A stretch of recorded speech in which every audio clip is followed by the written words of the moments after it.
You're listening to the Pace Radio Network here at paceradio.net. The views expressed by the individuals during this broadcast are their own opinions, and they may not be the same as those of their group or other organizations they may be involved with. All medical advice during our broadcast is not a medical opinion and should be checked with your medical physician.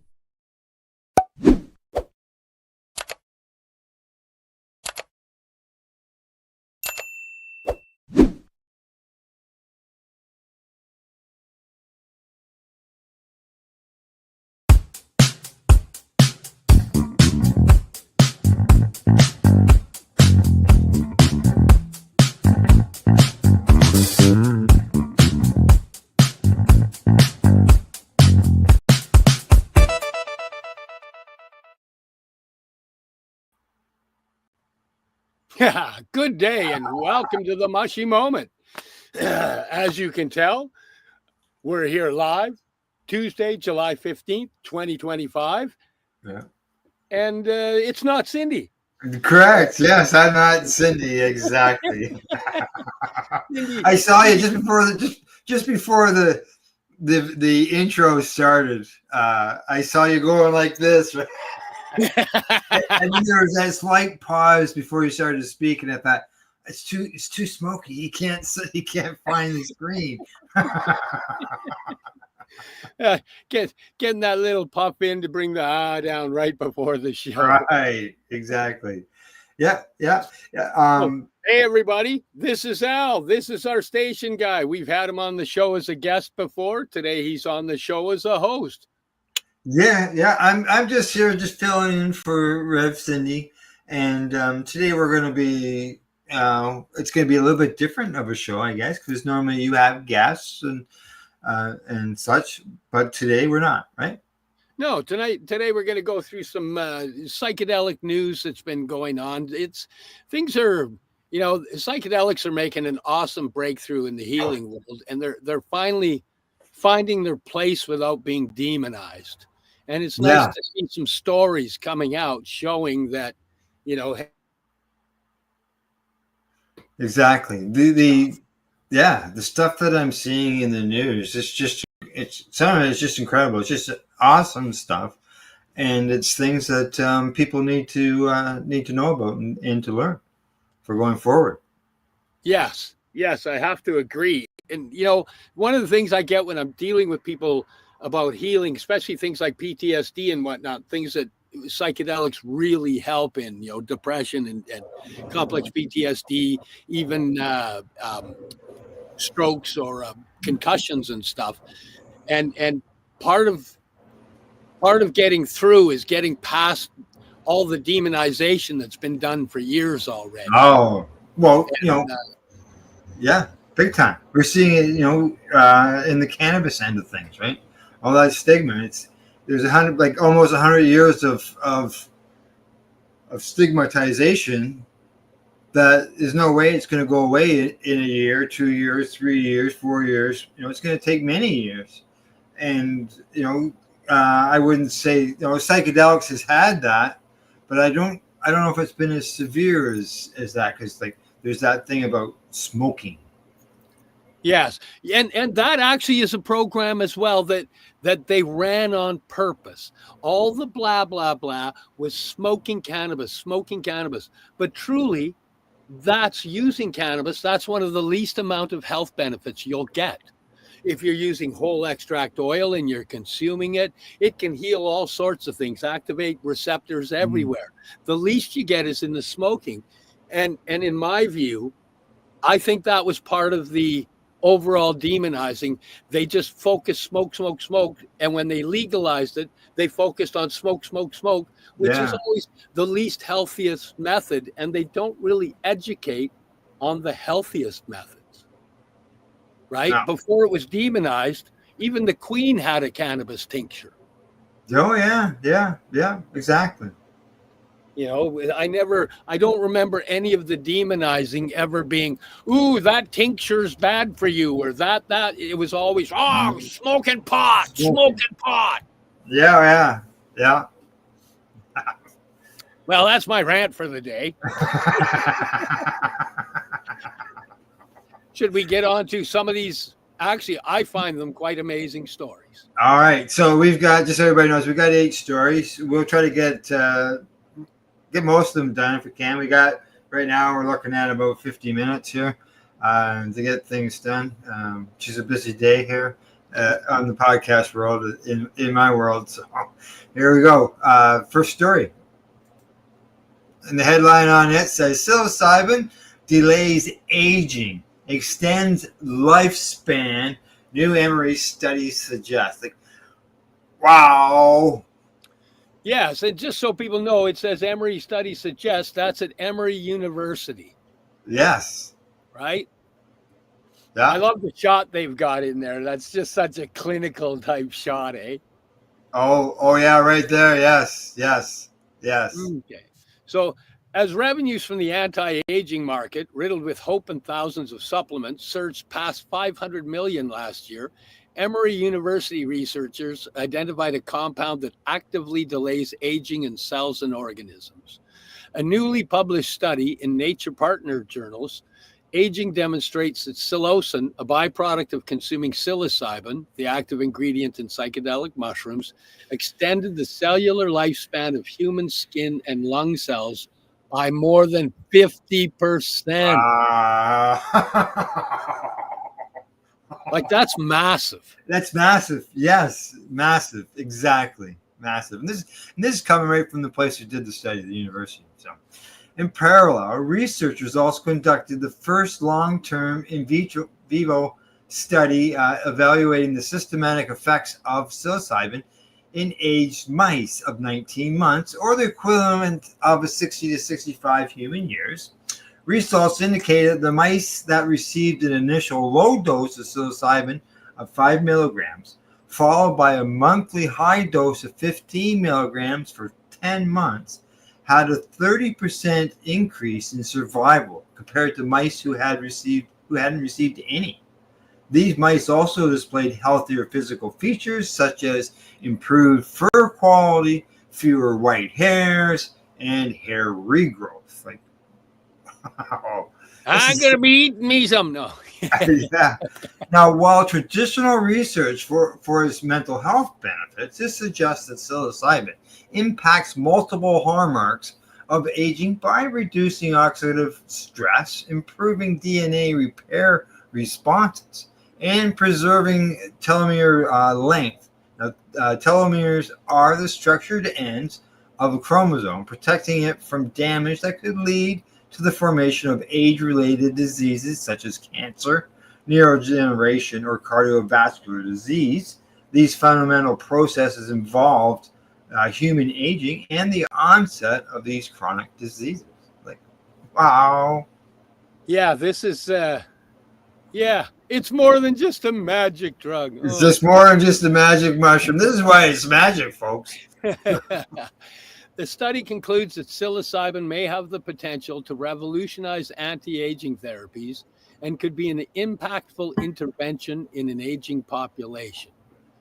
Most cells in the body express serotonin receptors, and this study opens a new frontier for how psilocybin could influence systemic aging processes, particularly when it's administered later in life, says Louise Heckler, PhD, senior author on the study, and former associate professor at Emory, where the research was initiated and funded. Now, while much of what researchers know about psilocybin relates to the brain, few studies have examined its systemic impacts. Many people associate psilocybin with hallucinogenic impacts. That's there's that concern thing again. But the majority of the cells in the body express serotonin receptors. And the Heckler, he goes on to say that our study opens new questions about what long-term treatments can do. Additionally, even when the intervention is initiated late in life in mice, it still leads to improved survival, which is clinically relevant to healthy aging. Like, yes, where it talks about the telomeres. Part of the aging is those telomeres dying off and going. As I said, a 60 to 65-year-old who starts consuming them now, is going to get benefit out of it, as far as a good chance, right? Oh, yeah. Yeah. What is that? Not just a longer life, but a healthier life. Yeah. This news comes in the heels of KFF's recent report that U.S. life expectancy is still below that of other countries similar to income and size, with an average lifespan of 78.4 years compared to 82.5 years elsewhere. Not only was it the lowest, but as the lifespan in similar countries increased by 7.9 years from 1980 to 2022, U.S. life expectancy has only increased by 4.7 years. This study provides strong preclinical evidence that psilocybin may contribute to healthier aging, not just a longer lifespan, but a better quality of life in later years, says Ali John Zarabi, MD, Director of Psychedelic Research at Emory's Department of Psychiatry. As a palliative care physician scientist, one of my biggest concerns is prolonging life at the cost of dignity and function. But these mice weren't just surviving longer. They experienced better aging, at Zarabi, co-investigator of the study. And now he emphasizes the importance of further research in older adults, as well as the well-documented overlap between physical and mental health. Now, he goes on also to say that Emory is actively involved in phase 2 and phase 3 clinical trials of psilocybin-assisted therapy for depression. And these results suggest that we also need to understand psilocybin's systematic effects in aging populations. My hope is also that if psilocybin-assisted therapy is approved as an intervention for depression by the FDA in 2027, then having a better quality of life would also translate into a longer, healthier life. Yes. And it looks like there's a possibility that they're trying to get it approved as an intervention for 2027. Yeah. There you go.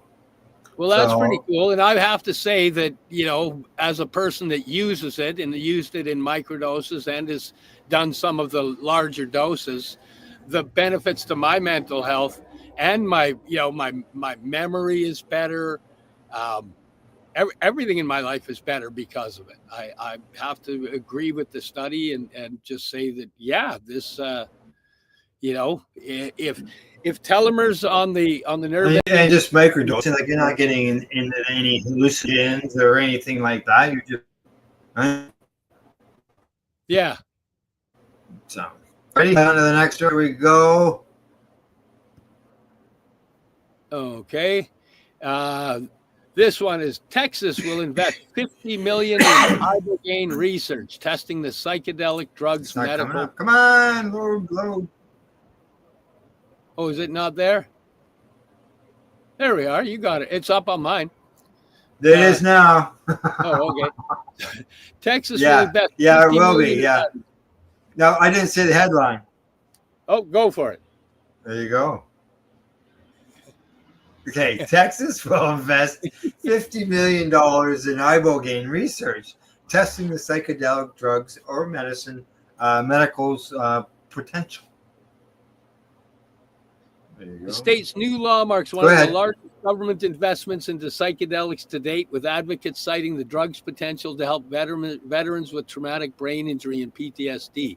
Now, I was looking at a different article about this same thing, and they're saying that this particular move that Texas is doing has the potential to put them at the top of psychedelic research for ibogaine in treating addiction and PTSD and traumatic brain injury. Excellent. That in. Yeah. Go ahead. Oh, okay. Last week, Texas Governor Greg Abbott signed into law a new bill that will invest $50 million into research on ibogaine, a drug that has shown promise for treating neurological conditions and opioid addiction.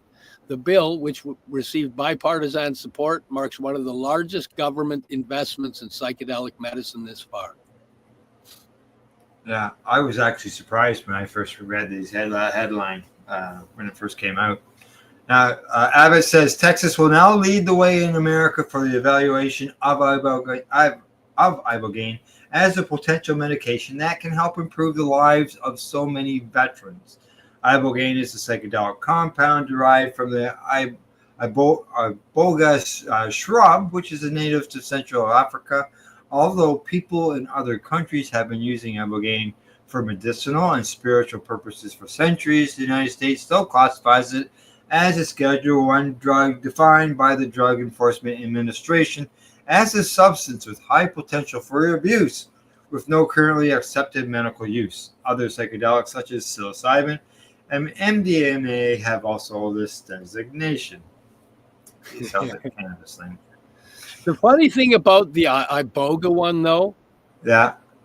I know a few people that have done iboga like ceremonies, and they've done the healing thing, and you watch the dose documentaries. Yeah. It says in here that it's under for high potential for abuse. Yeah. I don't know anybody that goes, yeah, I'm going out to do iboga and party tonight. No, neither have I. Yeah, all I've heard about it. Yeah. They're focused on their healing. They've got their intent, right. and it's not a party. No. Okay, go ahead. Historically, this has made research into the medical and therapeutic potential of these drugs difficult to pursue. In the last decade, however, psychedelics have begun to gain acceptance in scientific communities and secure bipartisan political support, with some of their most outspoken allies being conservative lawmakers, such as former Texas Governor Rick Perry.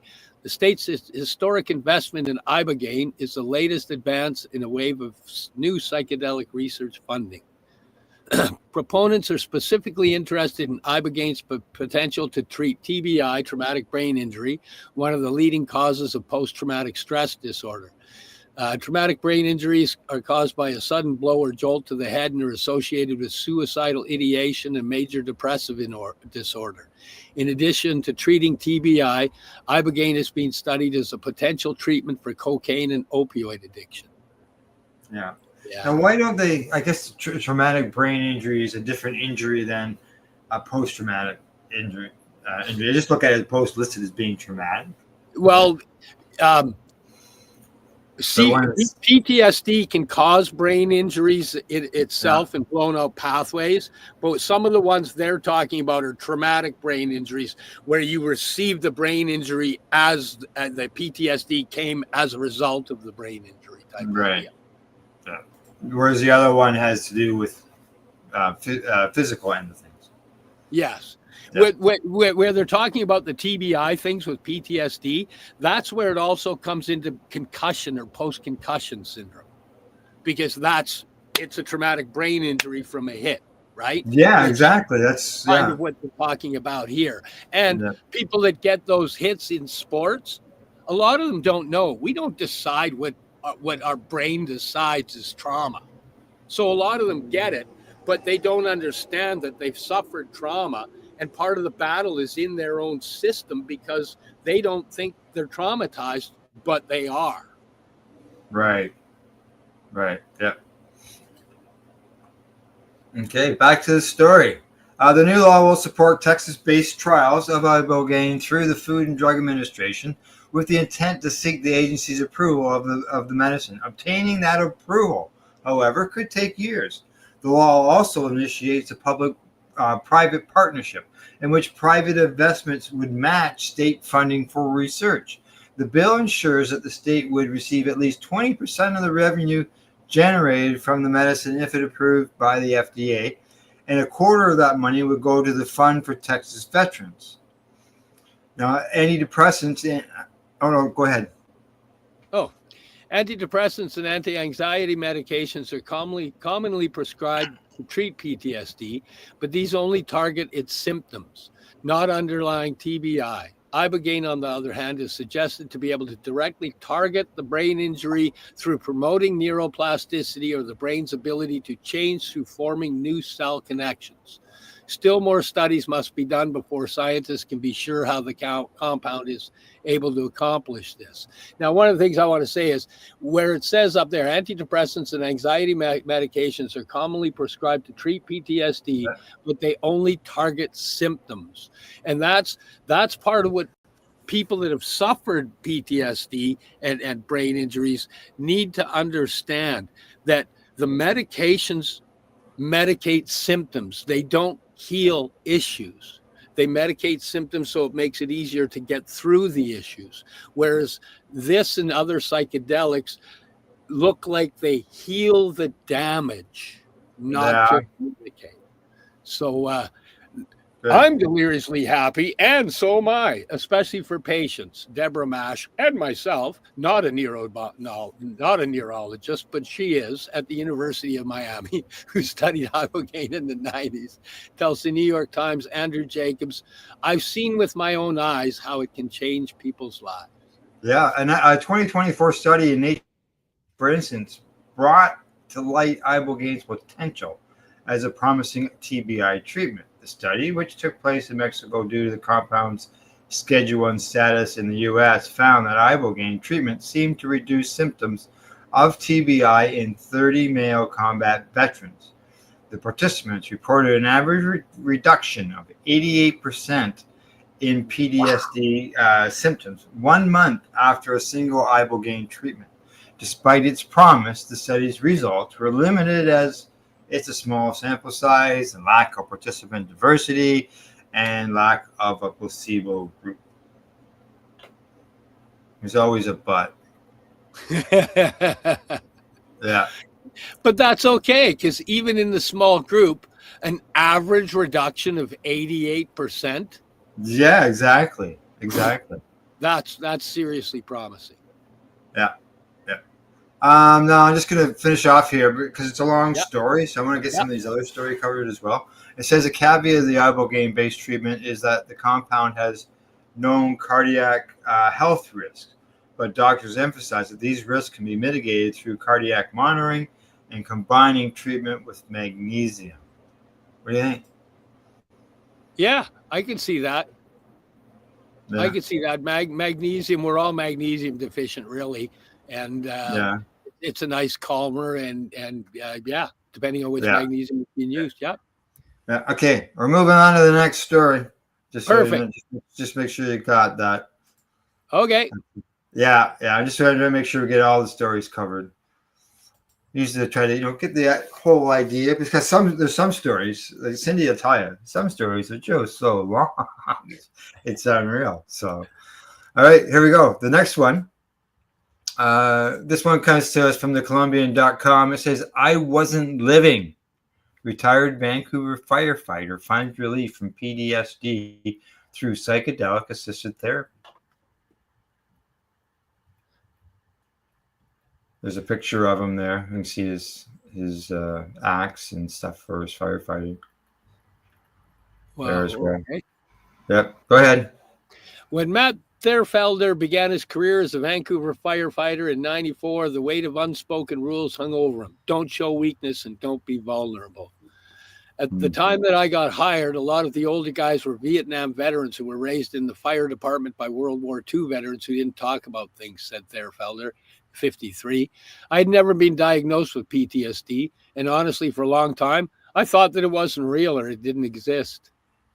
He sought treatment for his sleep deprivation, anxiety, flashbacks through traditional talk therapy, rotated among therapists, and even tried suppressing his emotions, all to no avail. He finally found relief through alternative therapies, including ketamine and the psychedelic psilocybin, as it was just found in magic mushrooms. Therfield said it was then that he came to the understanding that he was not broken, but human. Yeah. Now retired, he's advocating for better mental health support for first responders and greater access overall to the kinds of therapies that helped him. He testified before a state legislature committee in February in support of a bill that would have permitted regulated access to psilocybin in Washington. And in August, Therfield will give a presentation about mental health as a keynote speaker at the 2025 International Association of Fire Chiefs Fire Rescue International Conference in Orlando, Florida. All right, good stuff. Nice. Therfelder knows psychedelic-assisted therapy isn't for everyone, but he hopes sharing his story can make at least one first responder feel less alone. Bingo. That's why we do this. Yeah, Bingo. You got it. There's this thing that you don't want to be different. You don't want to stand out. You do everything you can to fit in, Thierfelder said, when actually being open, talking about it, and not worrying about what people think is probably the best thing you can do. Damn right. In 1970, controlled substances. The 1970 Controlled Substances Act classified psychedelics as Schedule 1 substances. That is illegal with no accepted medical use. Ketamine, a Schedule 3 non-narcotic substance with accepted medical use for sedation and anesthesia, gained notoriety after Friends actor Matthew Perry died with high levels of it in his system. Yeah, I talked to a vet, and they used ketamine on the animals to sedate them. Wow. Yeah. In 2018, the Federal Drug Administration granted a breakthrough therapy designation to psilocybin for treatment of resistant depression. And in 2020, Oregon voters passed ballot measure 109, which gave the state the first in the country to legalize the use of psilocybin under the management of the Oregon Health Authority, according to its website. Psilocybin service centers like Inner Trek in Portland, where Thierfelder had his first experience with psychedelic-assisted therapy, began to open their doors to clients in the summer of 2023. Oregon now has 29 licensed psilocybin facilitation clinics. Ketamine and psilocybin possess rapid antidepressant effects and work effectively for some people when traditional antidepressants and talk therapy fails, said Bita Moghadam, a professor of behavioral neuroscience at Oregon Health and Science University. Still, both psilocybin and ketamine are most effective when paired with therapy, she said. And in February 2023, a study led by Moghadam examined the effects of psilocybin on cognitive flexibility in rats by measuring their ability to switch between previously learned tasks. And the findings suggested that the combination of psilocybin and the clinician intervention may be effective in treating symptoms of mental illness, such as depression and PTSD, because of the medicine's impact on cognitive flexibility. We need to get over the stigma when it comes down to mental health and treatment of mental health, Moghadam said. It's really important to keep up the research in this area. Like any type of drug, psilocybin and ketamine still pose risks, but that risk usually stems from people self-medicating without clinical oversight. A person can't just waltz into a clinic and ask for ketamine, explained Jill Carter, a nurse practitioner and founder of Evolve Health in Portland. Patients must first receive referrals from the community mental health providers, said Carter, who previously worked in the emergency department at Legacy Salmon Creek Medical Center and in urgent care at Vancouver's clinic before opening Evolve Health in 2018. This isn't about getting high. It is about using medicine as a tool to support and resolve illness, Carter says. During a ketamine infusion therapy session, trained medical personnel administered the drug intravenously. The other option is to receive the nasally administered esketamine, also known by its brand name Spravato. At Evolve Health, IV ketamine infusions cost $4.95 per treatment. Patients usually receive 6 ketamine treatments for 3 weeks, depending on the kind of treatment required. $3,000, to do the treatment. Wow. Ketamine targets different subsets of neurotransmitters in the brain than selective serotonin reuptake inhibitors. So patients who haven't found therapeutic effects with traditional antidepressants may have better luck with ketamine therapy, according to the Columbia University Irving Medical Center. Ketamine is not a normal psychedelic. It's dissociative. And by that, I mean that it sort of gives you a sense of disassociation from your environment for briefly, very briefly, for just 10 minutes or so. I think more of the really interesting things about the ketamine effect is an antidepressant is that it starts acting very quickly, and that's according to Moghadam. I wasn't living. Thierfelder initially didn't identify with the PTSD label. He didn't believe that term applied to him, even though firefighters develop post-traumatic stress at a similar rate to military service members returning from combat, according to the International Association of Firefighters. He began his career as a Vancouver firefighter when he was 21 years old.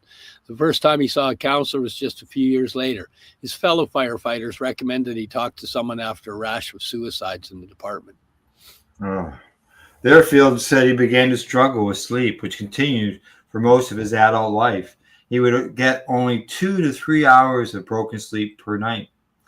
He says that for firefighters, when you're on shift and you get a call in the middle of the night, you wake up and have to be on the road and dealing with something in a matter of a minute or two.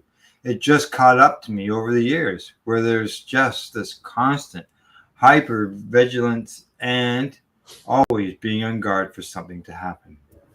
Yeah, that's a byproduct of PTSD. Oh, yeah. And being a fireman, because you've got to be that way all the time. Just all the time. Yeah. Wow. Yeah. Over time, that hypervigilance bled over into everyday life in negative ways, he said. His sleep deprivation worsened, which led him to seek out more therapists, but none felt like the right fit. Life went on, and Therefelder began to feel more and more isolated, he said. I wasn't living. You get these rigid thought patterns of how you think things are, and a lot of my perceptions weren't right. I kind of felt unappreciated, like I didn't fit in. I wasn't liked. I was really frustrated. I was angry a lot, and I didn't know why. I thought, I guess this is just what life is like. Yep. He stopped going to concerts. Being in a crowded restaurant with a lot of voices was unsettling. If a motorcycle passed him on the freeway, he imagined what the scene would look like if it crashed. Still, he chalked up those symptoms to being commonplace, the ramifications of a career as a firefighter. It was inconvenient to think that my job could be causing any problems, he says. That's funny, eh? It was inconvenient to think that my job could be causing any problems. Wow. An unsuccessful run at talk therapy and prescription meds left him thinking he would simply spend the rest of his life under a cloud of undue stress. Yeah. Finding peace. Then in October, nearly a year after his first experience with psychedelics, Therefelder decided to give ketamine infusion therapy a try after it was recommended to him by a friend. First, he met with Jocelyn Fitzgerald, whose private practice is on Officers Row in Vancouver. She has been a therapist for 20 years, but began working with a large population of first responders about 4 years ago. She says, with trauma, people get really rigid, but with the ketamine, it softens all of it, and they're able to go in and do this deep work. Therefelder would visit Fitzgerald shortly after a ketamine infusion. In those sessions, Fitzgerald used eye movement desensitization and reprocessing, known as EMDR, as well as art therapy and other methods to help him work through the feelings and thoughts that had surfaced. With first responders, there's a lot of guilt around not being able to save people. You could be the most amazing firefighter, police officer, whatever it is, and still people are going to die. And you're still going to hold parts of that guilt within you and also not want to talk about that with anyone ever, Fitzgerald said. And so the ketamine would allow them to go in and do the guilt piece that we weren't able to get to before. Therefield received 6 treatments over the course of 3 weeks in October and came away from the experience with improved mental health state, having worked through the decades of trauma. I can't explain to you exactly how it works. It'd be like explaining what the color pink was to a blind person who's never seen the color, Therefield says. I just can't get the words for it. It was like doing years worth of therapy in an hour. At first, Therefelder didn't tell his fellow firefighters about his experience with these alternative therapies. At the time of his first experience with psilocybin, he had just been promoted to battalion chief from the fire captain. Mentally, a weight had been lifted off him, but Therfeld still felt a sense of shame due to the stigma surrounding drugs despite his usage in a clinical environment. Yeah. His colleagues didn't know about his experience. Okay, you read that. I was ashamed and embarrassed that I was doing it because I didn't know anybody else who had done psychedelics and alternative therapy. I was worried about the perception, but by the time I was done, I wish I had done this sooner because it actually would have been really beneficial for me. Since Therefield has retired, he's enjoyed spending time with his wife, his dog, and participating in art-based activities. His last day as a firefighter was on New Year's Eve. He responded to a call about midnight, and on the drive there, fireworks exploded nearby. It was a magical end to his career, he said. I wish that I could go back and tell myself to pace myself because it's going to be a long career. I wish I could go back and tell myself to be more open about talking about the things I was afraid to say. And, when patients share their stories, like this story, for example, it can open a lot of eyes. So it's always good. Just so you know, that was a really long story. And I think we're at break time. Yeah, we are at break time. We're going to take a quick break, and then we'll be back for a short stint. Another round of stories. We don't have enough time to get them all in, but we'll get some of them in. All right. Perfect. Hang out. We'll be right back after this short break from our sponsors. You're listening to the Pace Radio Network here at paceradio.net. Campbellford Lifestyle Shop. Open Monday to Friday from 10 till 7 p.m. or by chance. Check out our flags, our t-shirts, plus our hats, and look of that supply of rolling papers, plus much more. We've got bongs and your favorite herbal vaporizers. Look at all the incense we have, as well as for those who collect knives, check out these knives in our collection. And while you're here, stop in to see Shay at the piercing room, where you can get poked by Shay. Daily deals, check them out. Campbellford Lifestyle Shop, 17 Bridge Street West, Campbellford, Ontario. What do you find at paceradio.net? People advocating cannabis education.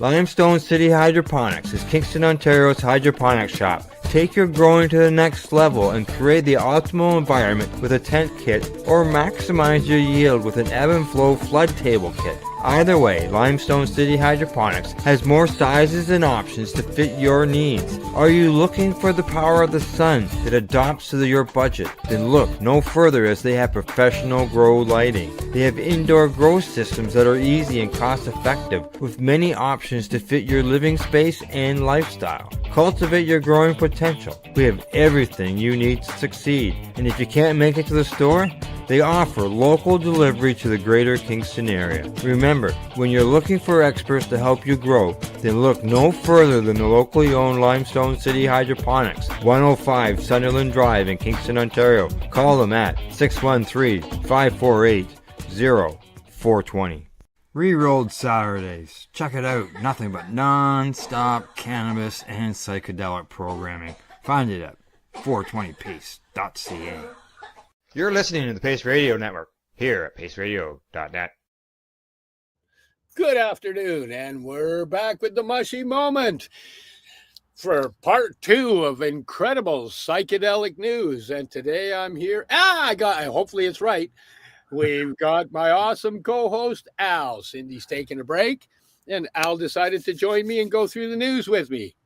Yes. Now, just so you know, I've only got so much time left here, and we got more stories than time. Yep. All right. I'll read faster.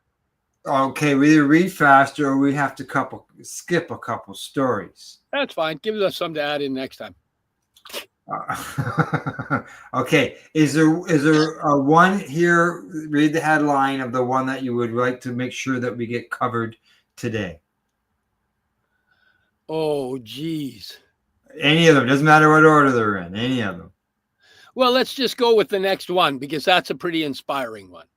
Okay, all right, Yeah, just making sure. Okay. coming along here. I just gotta move it up. It wasn't in position right. It had the wrong thing on the front. Okay, here we go. Headline on it says, just one psychedelic psilocybin dose eases depression for years. Study reveals. Oh, this is a long story, just so you know. Okay, well, we can. It's a real long story.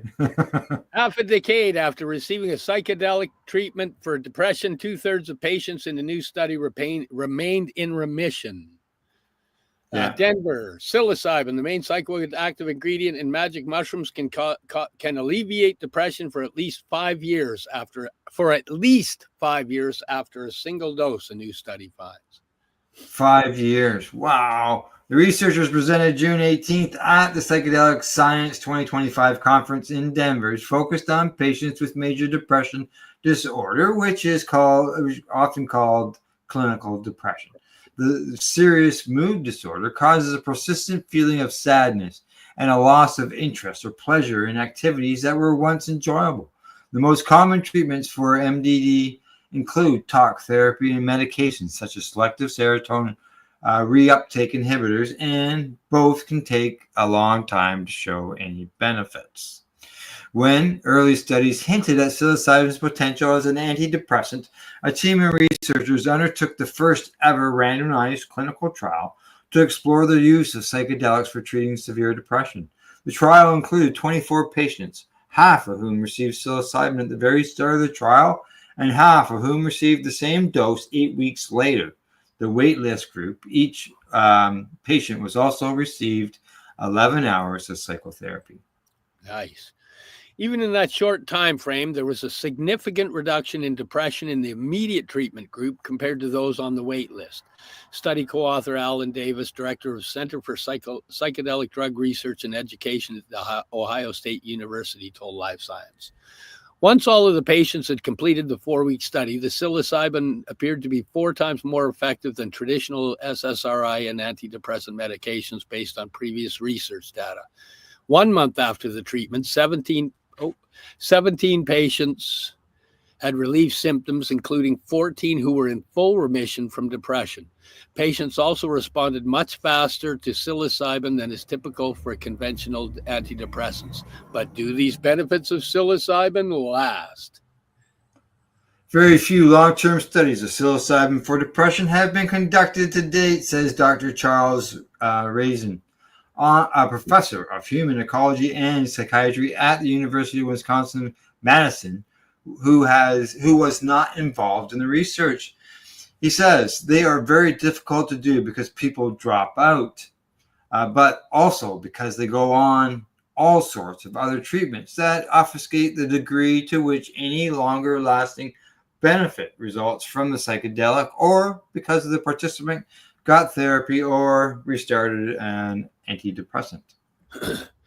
To investigate whether the benefits for psilocybin lasted and if the patients had experienced any side effects, the researchers contacted the original trial participants several years later to request their enrollment in a follow-up study.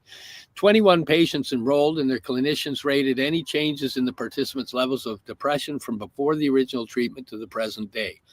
The patients also filled out a series of self-reported online questionnaires, met up with clinicians to document their ability to engage in everyday tasks, their levels of anxiety, and their general mental health. The researchers assumed that the 3 patients that didn't sign up for the follow-up and the 3 that didn't complete the questionnaires had not remained in remission.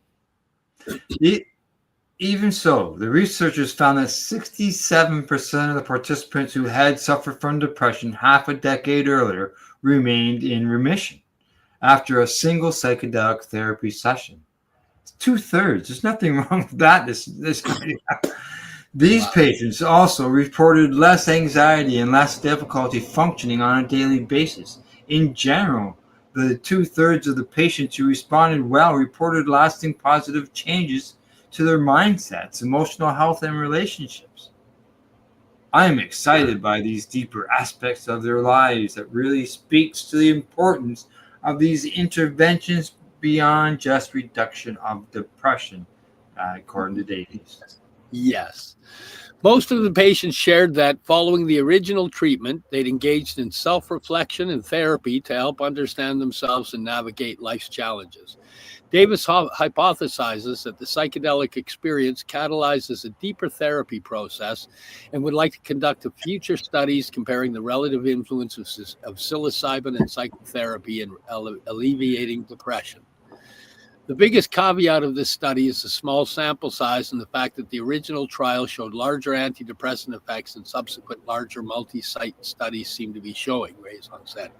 In a multi-site clinical trial with 233 participants, 37% of the 79 who received a single 25 milligram dose of psilocybin coupled with psychotherapy went into remission from major depression. That's still good numbers. That's right, exactly. That's almost half.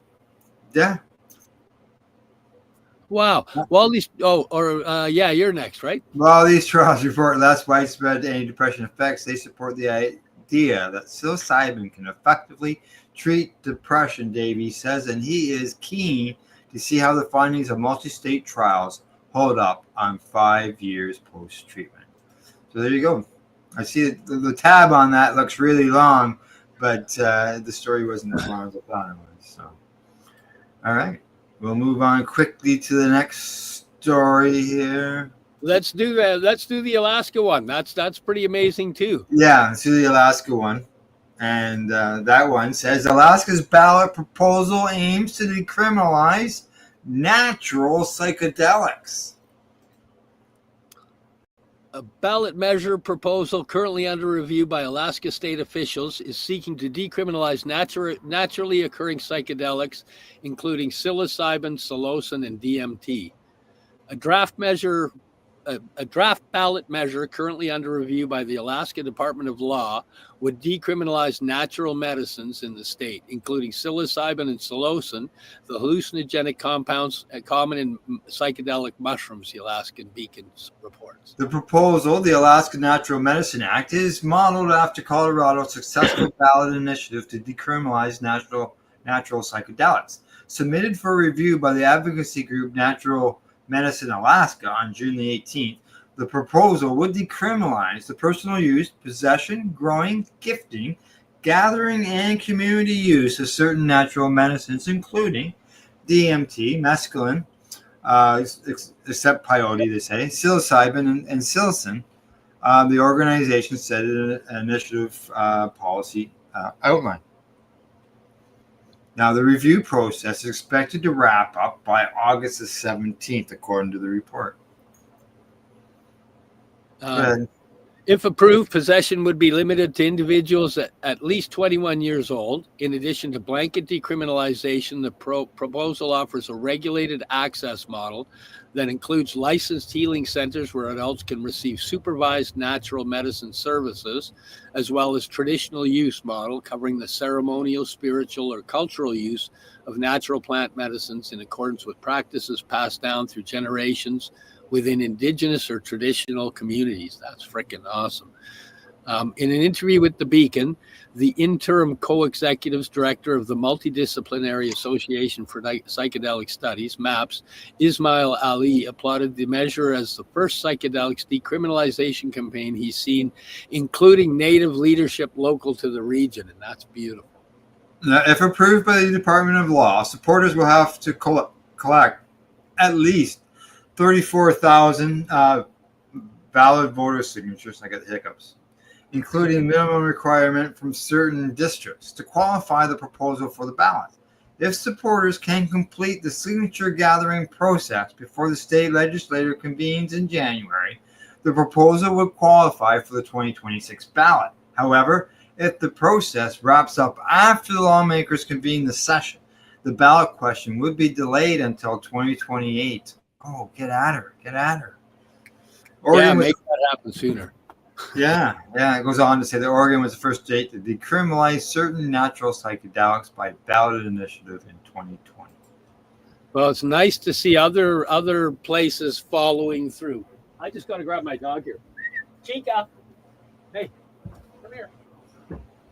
Oh, there he goes. Where'd you go, Steve? The door must have opened up on him. I didn't see. She snuck out without the leash on. Did you? So have you got her? Yeah, she's on the leash. I just had. Okay, all right. Okay, we got time for one story. I got 5 minutes. Pick a story. You got a choice of 3.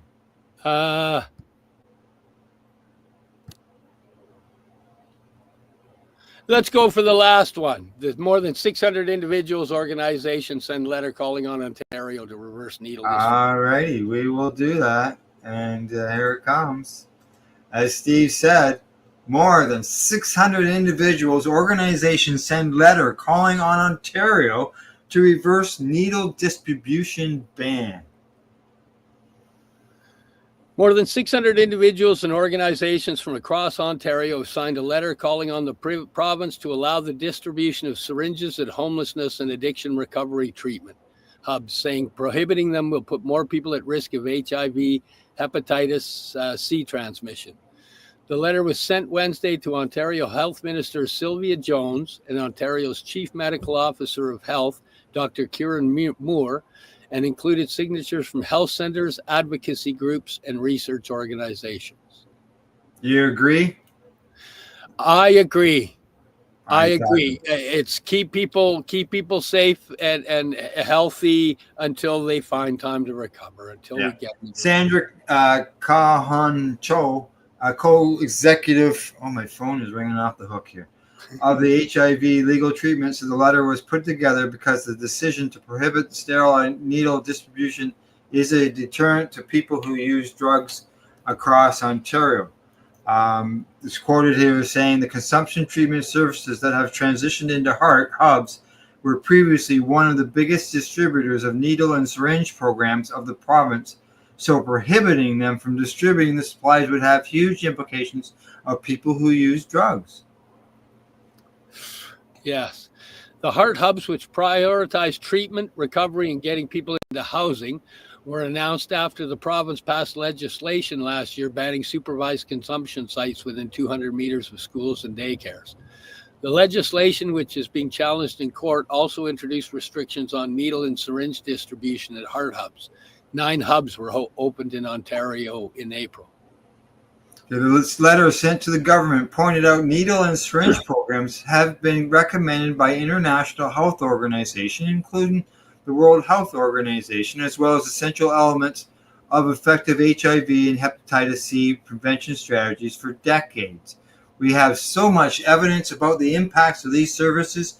We have the Ontario government's own guidance that says we should distribute these needles and syringe kits to prevent transmission of HIV and hepatitis C. So the government, on one hand, is saying this, but on the other hand, is saying that we can't do it at these heart hubs. So I think there's a bit of confusion, says Chu. Yes. Yeah, there is.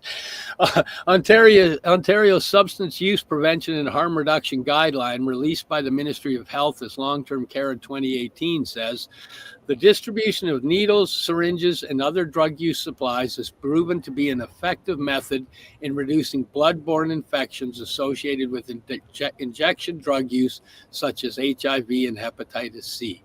Mm-hmm. The guide also recommends reducing the sharing and reuse of needles, syringes, and other supplies. Yeah. In a statement to CBC Toronto on Wednesday, a spokesperson for the Ministry of Health said the government is building a system of care focused on connecting people to treatment, support, and recovery by investing $550 million to build 28 new heart hubs across the province. Now, the spokesperson, Emma Popovic, says that our government's focus is on offering people struggling with mental health and addiction challenges a pathway to treatment, not giving them tools to use illicit drugs. And I understand that, but it's got to be a combination of both. You've got to keep them safe and not diseased up. You've got to keep them alive. You've got to keep them safe and get them in. Like, part of the problem I see here is you can walk up, put your hand on a machine and get your drugs and you can get your needles for free, and there's nobody there talking to you to encourage recovery. Yeah. There's the recovery part's been left and they're just giving out. But they've got to pull it all together. It's got to be a combination of a complete system. Yeah. Okay. We got to finish up here. I got to get going. Okay. Breakaway Community Services, multifunctional substance use support and treatment agency that provides community-based and outreach programs in Toronto, is one of the more than 600 organizations that have signed the letter. One registered. Oh, go ahead. Go ahead. Oh, one registered nurse at the agency said the letter could show there are a lot of people in the community who care about drug safety. Yeah. Now, Melanie Alberton Balak says that I think 600 is only a small drop of rain in an ocean of people who know that this is good medicine, that this is supported by evidence, by science, by people who use drugs, by people who support people who use drugs. This letter is only one shade of what possibly prevent the undoing of decades of work, decades of advocacy. The executive director at Breakaway Community Services said on Wednesday that the consumption treatment services need to continue because it's a safe way for people to use drugs. There's so much research that shows that not providing supplies is not going to stop people from using substances. They'll just use needles that have been used before, and that will cause far more harm. Correct. Yeah. More than 21,000 overdoses have been reversed at supervised consumption sites. That's 21,000 lives that have been saved. Correct. Exactly. Between March 2020 and January 2024. Exactly. I know. It's unreal. And people say, "Oh, just let them die. Just let them die." I've heard that. All right, guy. I've got to fly. I've got another podcast to do. Oh. Well, enjoy your other podcast, and thank you very much for. You're welcome. Hey, I really enjoyed filling in for Cindy. We did some news. You didn't have an interview or anything, but we got some information, and I hope people found it educational and informative. And it's always here for people to see, because I'll refer people that are kind of hesitant on things. I refer them to these podcasts. They can read the news. They can see the stuff. They can see that it's valid and worth it. Have an awesome day, brother. All right, see you later. Bye-bye. Everybody else out there. You're listening to the Pace Radio Network here at paceradio.net. The opinions of the individuals during this broadcast are their own, and may not be the opinions of their group or other organizations they may be involved with. All medical advice during our broadcast is not a medical opinion and should be checked with your medical physician. Enjoy the buzz of legalization with Campbellford Lifestyle Shop. From lights to plant nutrients, books, consumption accessories, and more, we've got all your basics to grow or consume cannabis. Visit our info center or take a look at our piercing services and body jewelry, now available in-store through Campbellford Lifestyle Shop, 17 Bridge Street West, Campbellford. Limestone City Hydroponics is Kingston, Ontario's hydroponics shop. Take your growing to the next level and create the optimal environment with a tent kit, or maximize your yield with an ebb and flow flood table kit. Either way, Limestone City Hydroponics has more sizes and options to fit your needs. Are you looking for the power of the sun that adapts to your budget? Then look no further, as they have professional grow lighting. They have indoor grow systems that are easy and cost effective, with many options to fit your living space and lifestyle. Cultivate your growing potential. We have everything you need to succeed. And if you can't make it to the store, they offer local delivery to the greater Kingston area. Remember, when you're looking for experts to help you grow, then look no further than the locally owned Limestone City Hydroponics, 105 Sunderland Drive in Kingston, Ontario. Call them at 613-548-0420. We are people advocating cannabis education here at paceradio.net.